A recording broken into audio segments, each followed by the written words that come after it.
দেশে একটা অশনি সংকেত চতুর্দিকে দেখা যাচ্ছে। হঠাৎ এটা কালো মেঘ, মানে মাত্রই ঝড়ের পূর্বাভাস, এটা বলছি না, কিন্তু কালো মেঘ দেখা দিয়েছে। দেশের নির্বাচনে কি যথেষ্ট? নির্বাচন যখন হয় না তখন আমরা জানি নির্বাচন দরকার, সেটা তো আমরা সাক্ষী আছি। কিন্তু নির্বাচন হয়ে আমাদের কি হয়েছে? নির্বাচন তো বহুবার হয়েছে। আমরা গণতন্ত্র কথাটাকে যদি বুঝতে পারতাম তাহলে দেশে স্বৈরতন্ত্রের উৎপত্তি হতো না। আমাদের কবি সাহিত্যিক শুধু নন, আমাদের বুদ্ধিজীবীরাও সকলে নিজেদের ছেলে মেয়েদের আমরা ইংরেজি মাধ্যমে পড়াই, অথবা বাইরে এসে বাংলার জন্য উপদেশ দেই। বিদেশে আমাদের ছেলেমেয়েরা পড়তে যাবে, আমরা ইংরেজি ভাষা শিখবো, এই বিষয়ে কোনো সন্দেহ নাই। কিন্তু আমাদের লেখাপড়ার মাধ্যম কেন ইংরেজিতে হবে? এই প্রশ্ন কি বর্তমান ইউনূস সরকারে তুলবেন? আমরা বলছি এই সরকার আমাদের আন্দোলনের ফসল, এই বিষয়ে কোনো সন্দেহ নেই, কারণ প্রকৃতি শূন্যতা সহ্য করে না। স্বৈরতন্ত্রে যখন পতন হয়েছে তখন সেই শূন্যস্থান কাউকে না কাউকে পূরণ করতে হবে। তো যারা পূরণ করেছেন তাদের কর্মসূচিটা কি আমরা এখনো জানি না। এখন আপনি বলছেন, আপনি আবার বিভেদের কথা বলছেন, এখন আমাদের জাতীয় ঐক্য দরকার। ঐক্য, হাড় যদি ভেঙে যায় চামড়ার ঐক্য দিয়ে হয়? সেই জন্য আমাদের ঐক্যের কথাটা ভাবতে হবে। যদি স্বৈরতন্ত্রের পুনর্বাসন আমরা না চাই, তাহলে এই যে গণতন্ত্রের অদ্ভুত সব সংজ্ঞা দিচ্ছে, স্বৈরতান্ত্রিকদেরকে নির্বাচনে দাঁড়াবার সুযোগ দিতে হবে, এটা কি করে কথা হতে পারে?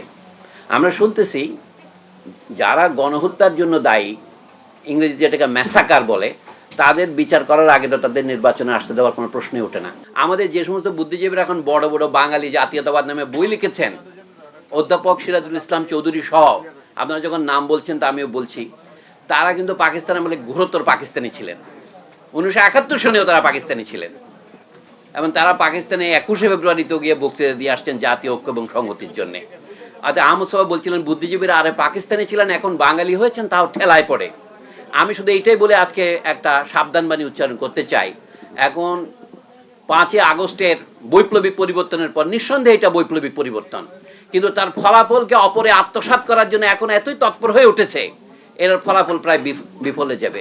এখন যে ঘটনা আমরা দুদিন দেখছি চট্টগ্রাম এবং অন্যান্য জায়গায়, মনে হচ্ছে কি দেশে একটা অশনি সংকেত চতুর্দিকে দেখা যাচ্ছে। হঠাৎ এটা কালো মেঘ, মানে মাত্রই ঝড়ের পূর্বাভাস, এটা বলছি না, কিন্তু কালো মেঘ দেখা দিয়েছে। এই জন্য কবি, সাহিত্যিক, রাজনীতিবিদ সকলকেই জাতীয় প্রশ্নে একটা অভিন্ন অবস্থানে দাঁড়াতে হবে, যে কোনো ক্রমে আমরা যেন আবার স্বৈরাচারের প্রত্যাবর্তনের পথকে সুগম না করি। কিন্তু আমরা যদি এই স্বৈরাচারের পথকে সুগম করতে না চাই, আমাদের ন্যূনতম কর্তব্য কি? অবশ্যই জনগণের ইচ্ছার বাইরে কোনো সরকার গঠিত হতে পারে না। জনগণের ইচ্ছা প্রকাশের মাধ্যম শুধু নির্বাচন নয়, এটা আমরা দেখেছি 5ই আগস্টে। জনগণের ইচ্ছা প্রকাশের মাধ্যম জনগণের সম্মিলিত অভ্যুত্থান, সেটা মাঝে মাঝে সশস্ত্র হতে পারে। মা সতুং কি বলেছিলেন? বলে বিপ্লব মানে ডিনার পার্টি নয়, বিপ্লব মানে প্রবন্ধ রচনা নয়, বিপ্লব হচ্ছে সশস্ত্র সংগ্রাম। সংগ্রাম সশস্ত্র হতে পারে, নিরস্ত্র হতে পারে। এবার আমরা জনগণের দিক থেকে আমরা নিরস্ত্র ছিলাম, কিন্তু যারা এই বিপ্লবকে দমন করতে চেয়েছেন তারা তো সশস্ত্র পন্থা এটা নিবারণ করতে চেয়েছে। আরো একটা ব্যাপারে আমাদের ভুল বোঝাবুঝির অবসান হওয়া দরকার। বোধহয় সোহরাব হাসান বলছিলেন যে সামরিক বাহিনী, সামরিক বাহিনী তো জনগণের কর্মচারী।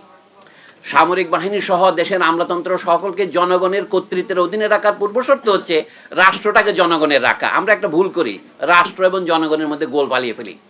গোয়েন্দা সংস্থার লোকরা যখন বলে যে আমরা কার প্রতি দায়িত্ব পালন করব, সরকারের প্রতি না রাষ্ট্রের প্রতি, এই অসুবিধা আমাদের সকলের মাথার মধ্যে আছে। রাষ্ট্র এবং সরকারকে গুলিয়ে ফেলি।